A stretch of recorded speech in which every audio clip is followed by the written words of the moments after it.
Hello students, welcome to एक tutorial Jagatsinghpur Orissa. आज का हमारा सब्जेक्ट है स्टैंडर्ड 10 साइंस और टॉपिक है previous year assertion reason type questions with answer. आज हम previous year assertion reason type questions discussion करेंगे विथ आंसर के साथ। आपको प्रीवियस ईयर क्वेश्चन मैं आपको दिखा रहा हूँ यहाँ पे।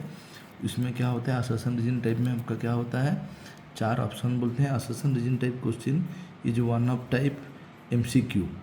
ये MCQ जैसा होता है क्वेश्चन। इस तरह हमको 4 ऑप्शन यहाँ पर मिलता है। पहला ऑप्शन क्या रहता है, both assertion and reason are true and R is the correct explanation of A. Second option हमारा क्या रहता है, both assertion and reasons are true and but R is not correct explanation of assertion और A. Assertion को A बोलते हैं तो assertion is true but reason is R, reason को आर बोलते हैं, आर इज फॉल्स। ये ऑप्शन नंबर सी रहता है। और ऑप्शन नंबर डी क्या रहता है, assertion A is false but reason R is true. तो हमको क्या करना है, ये 4 ऑप्शन को यूज करके हमको assertion reason type question solve करना है। तो अभी असर्शन रीजन टाइप क्वेश्चन को हम जाते हैं। पहला क्वेश्चन देखते हैं, question number 17, assertion reason previous year. असर्शन में क्या बोल रहा है, human population show a great deal of variation in the traits. अगर हम देखें वेरिएशन क्या होता है, वेरिएशन होता है चेंजेस जो ह्यूमन पॉपुलेशन के अंदर दिखता है। जिस तरह आपका लोब, ईयर लोब जो है वो क्या है, एक वेरिएशन है। ईयर लोब, हम सब ह्यूमन बीइंग हैं लेकिन हमारे अंदर जो ईयर लोब है, किसी का अटैच होता है तो किसी का फ्री ईयर लोब होता है। ये एक टाइप का वेरिएशन है जो ह्यूमन बीइंग में दिखता है। Ear lobe, attach ear lobe और फ्री ईयर लोब आप देख सकते हैं। आप कमेंट सेक्शन में जाकर मुझे बोल सकते हैं आपका किस तरह का ईयर लोब है, अटैच है या फ्री ईयर लोब है। ये एक वेरिएशन का एग्जाम्पल है, ह्यूमन वेरिएशन का। तो human population shows a great deal of variation in the traits. इस तरह आपका कलर ऑफ दी आईज, बहुत सारा आपका वेरिएशन दिखता है ह्यूमन पॉपुलेशन में। तो ये पहला वाला क्या है, ट्रू है। सेकेंड देखते हैं रीजन में, the variation in the species have equal chance of survivals in the environment in which they live. तो ह्यूमन जो जहाँ पे हैं तो वहाँ पे क्या होता है, इक्वल वेरिएशन। वो बोल रहा है equal chance of survival in the environment, नहीं ये क्या होता है, फॉल्स। ये क्या होगा, फॉल्स, क्योंकि not all the variations have equal chance of survival. सब वेरिएशन का इक्वल चांस ऑफ वेरिएबल नहीं रहते। यहाँ पर इक्वल दिया है, इक्वल का अगर अनइक्वल देता तो ये हमारा ट्रू होता। तो यहाँ पर इक्वल चांस ऑफ वेरिएशन दिया, मतलब इसका मतलब not all the variations of the equal chance of variation. सब वेरिएशन का इक्वल चांस ऑफ सर्वाइवल नहीं रहता है। सर्वाइवल इक्वल क्या लिखा है, not all the variations of the equal chance of survival. तो इसका आंसर क्या होगा, फॉल्स होगा। तो A is true, R is false. हम कहाँ पे देखे थे, ऑप्शन नंबर सी। तो इसका आंसर हो गया 17 का क्या हो गया, C. A is true, R is false. Next question पर चलते हैं, क्वेश्चन नंबर 18। क्वेश्चन नंबर 18 हमें असर्शन में क्या बोल रहा है, in the following reactions ZnO plus C arrow mark Zn plus CO। इसे बोलते हैं ZnO प्लस सी को बोलते हैं रिएक्टेंट और Zn प्लस CO को बोलते हैं प्रोडक्ट। अब देख सकते हैं यहाँ पे जिंक जो ZnO है वो क्या हो गया, रिएक्टेंट साइड में वो जिंक Zn हो गया है, और प्रोडक्ट साइड में जो कार्बन है, रिएक्टेंट साइड में कार्बन ऑक्सीजन साथ में इसके CO कार्बन मोनोऑक्साइड में कन्वर्ट हुआ है। तो आपको पता होगा ऑक्सीडेशन रिडक्शन किसको बोलते हैं, सब्सटेंस ऑक्सीडाइज कौन होता है। देखिए आप यहाँ पर Zn से ZnO से Zn रिएक्टेंट में था जिंक ऑक्साइड, तो प्रोडक्ट में जिंक हो गया है, मतलब ऑक्सीजन यहाँ पर लूज हुआ है। ऑक्सीजन लूज जहाँ पर होता है उसे हम क्या बोलते हैं, रिडक्शन। तो ZnO का क्या हुआ है, रिडक्शन हुआ है। यहाँ पर कार्बन क्या किया है, ऑक्सीजन के साथ ऐड होकर CO हो गया, मतलब यहाँ पर ऑक्सीजन प्लस हुआ है, मतलब कार्बन का ऑक्सीडेशन हुआ है और ZnO का रिडक्शन हुआ है। तो यहाँ पर बोला ZnO अंडरगोज रिडक्शन, तो ठीक है, ये बोला सही, ट्रू। आपको मैं बोला हूँ ऑक्सीजन जहाँ रिमूव होता है और हाइड्रोजन जहाँ ऐड होता है उसे बोलते हैं रिडक्शन, और जहाँ पर ऑक्सीजन ऐड होता है हाइड्रोजन रिमूव होता है उसे बोलते हैं ऑक्सीडेशन। और यहाँ पर तो ऑक्सीजन रिमूव हुआ है तो इसलिए ये क्या है आपका, ZnO अंडरगोज रिडक्शन हुआ है। तो रीजन देखते हैं, ये ट्रू है आपका। तो ये रीजन देखते हैं, carbon is reducing agent that reduces ZnO plus Zn।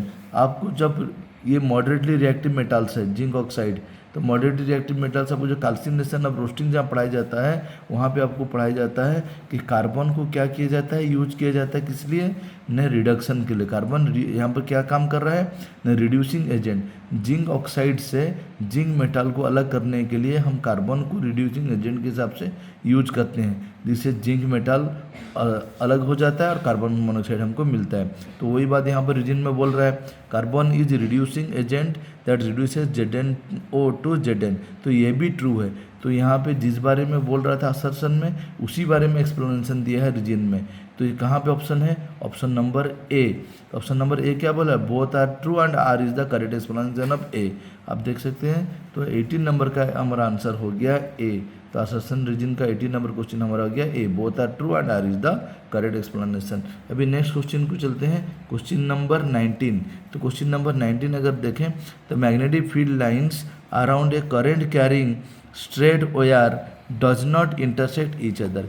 ये आपका क्या है, ये आपका ट्रू है।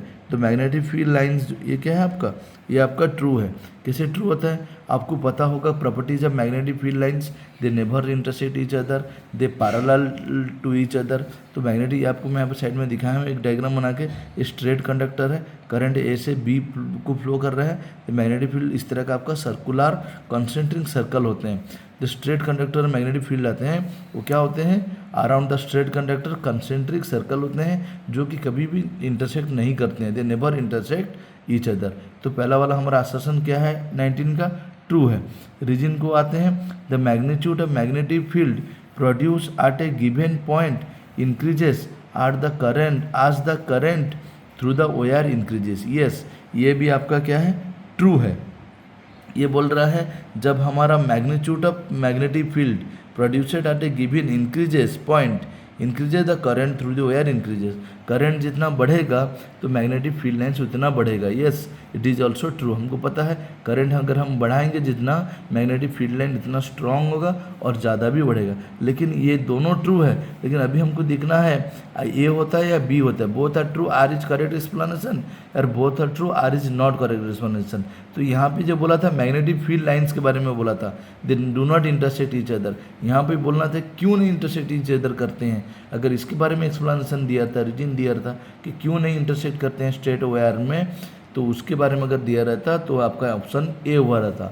लेकिन यहाँ पर इस बारे में बोला नहीं क्यों इंटरसेक्ट कर रहे हैं, यहाँ पे बोल रहा है कि करंट के बारे में। अगर करंट ज़्यादा होगा तो magnetic field lines also produces stronger. तो इसका मतलब both are true and R is not correct explanation of A. तो ये कौन सा ऑप्शन है, option number B. Last question को आते हैं, क्वेश्चन नंबर 20 जो हमारा असर्शन रीजन का आज लास्ट क्वेश्चन नंबर है। असर्शन रीजन, असर्शन में क्या बोल रहा है, the wall of arteria are thicker than those of the ventricles. ये फॉल्स है। क्यों, क्योंकि हम जानते हैं the wall of ventricles are thicker than that of arteria. ये इस तरह होना चाहिए, the walls of ventricles are thicker than that those of the ventricles. Ventricles, इसका करेक्ट आंसर क्या होना चाहिए था, the wall of ventricles are thicker than those of the arteria. लेकिन ये उल्टा दिया, मतलब फॉल्स दिया है। आर्टरिया का वॉल थिकर नहीं होता है, थिन होता है। तो इसलिए ये हो गया हमारा फॉल्स। अगर हमको पहला ऑप्शन फॉल्स मिल जाता है तो वो कहाँ पे होता है आपका, ऑब्वियसली ये ऑप्शन डी होता है। ऑप्शन डी में जो आंसर होता है आपको बताओ, पहला होता है फॉल्स, सेकंड होता है ट्रू। तो यहाँ पर सेकंड वाला रीजन देख लेते हैं, ventricle have to pump blood in various organ at high pressure. Yes, ventricle क्या करता है, पंप करता है ब्लड को वेरियस बॉडी ऑर्गन्स को एट हाई प्रेशर। तो हमारा रीजन ट्रू है और असर्शन जो है फॉल्स है। वो कौन सा ऑप्शन में मिलता है, ऑप्शन नंबर डी। तो 20 नंबर का आपका असर्शन रीजन का आंसर हो गया option number D. Thank you.